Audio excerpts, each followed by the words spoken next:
ಪತ್ರಿಕಾ ಪ್ರಕಟಣೆ ವಾಟ್ಸಪ್ ವರದಿ ಹಳೇಬೀಡಿನಿಂದ ಪುಷ್ಪಗಿರಿ ಸಂಚಾರಿ ಆಸ್ಪತ್ರೆ ಸೇವೆಗೆ ಚಾಲನೆ ಹಳೇಬೀಡು ಜೂನ್ 15ರಂದು ಸಾರ್ವಜನಿಕರಿಗೆ ಗ್ರಾಮ ಮಟ್ಟದಲ್ಲೇ ಗುಣಮಟ್ಟದ ಆರೋಗ್ಯ ಸೇವೆಗಳನ್ನು ತಲುಪಿಸುವ ಉದ್ದೇಶದಿಂದ ಪುಷ್ಪಗಿರಿ ಸಂಚಾರಿ ಆಸ್ಪತ್ರೆ ಮೊಬೈಲ್ ಆಸ್ಪತ್ರೆ ಸೇವೆಗೆ ಇಂದು ಹಳೇಬೀಡಿನಲ್ಲಿ ಅಧಿಕೃತವಾಗಿ ಚಾಲನೆ ನೀಡಲಾಯಿತು.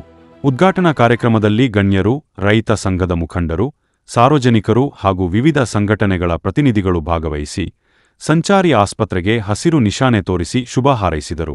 ಇಂದಿನಿಂದ ಪ್ರತಿದಿನ ಸುಮಾರು 10 ಹಳ್ಳಿಗಳಿಗೆ ಭೇಟಿ ನೀಡಿ ಆರೋಗ್ಯ ಸೇವೆಗಳನ್ನು ಒದಗಿಸಲಾಗುವುದು. ಈ ಸಂಚಾರಿ ಆಸ್ಪತ್ರೆಯಲ್ಲಿ 2 ವೈದ್ಯರು, ಒಬ್ಬ ನರ್ಸ್ ಹಾಗೂ ಒಬ್ಬ ಲ್ಯಾಬ್ ಟೆಕ್ನಿಷಿಯನ್ ಕಾರ್ಯನಿರ್ವಹಿಸಲಿದ್ದು, ಗ್ರಾಮೀಣ ಪ್ರದೇಶದ ಜನರಿಗೆ ತಪಾಸಣೆ, ಪ್ರಾಥಮಿಕ ಚಿಕಿತ್ಸೆ ಹಾಗೂ ಅಗತ್ಯ ಆರೋಗ್ಯ ಸಲಹೆಗಳನ್ನು ನೀಡಲಾಗುತ್ತದೆ. ಗ್ರಾಮೀಣ ಜನರು ಆರೋಗ್ಯ ಸೇವೆಗಳಿಗಾಗಿ ದೂರದ ಆಸ್ಪತ್ರೆಗೆ ತೆರಳುವ ತೊಂದರೆ ತಪ್ಪಿಸುವ ಉದ್ದೇಶದಿಂದ ಈ ಯೋಜನೆ ಜಾರಿಗೆ ತರಲಾಗಿದೆ. ಸಾರ್ವಜನಿಕರು ಈ ಸಂಚಾರಿ ಆಸ್ಪತ್ರೆಯ ಸೌಲಭ್ಯವನ್ನು ಸದುಪಯೋಗಪಡಿಸಿಕೊಳ್ಳುವಂತೆ ಆಯೋಜಕರು ಮನವಿ ಮಾಡಿದ್ದಾರೆ. ಆರೋಗ್ಯ ಸೇವೆಯನ್ನು ಜನರ ಮನೆ ಬಾಗಿಲಿಗೆ ತಲುಪಿಸುವುದು ನಮ್ಮ ಉದ್ದೇಶ. ಸಾರ್ವಜನಿಕರು ಹೆಚ್ಚಿನ ಸಂಖ್ಯೆಯಲ್ಲಿ ಈ ಸೇವೆಯನ್ನು ಬಳಸಿಕೊಳ್ಳಬೇಕು ಎಂದು ಕಾರ್ಯಕ್ರಮದಲ್ಲಿ ತಿಳಿಸಲಾಯಿತು.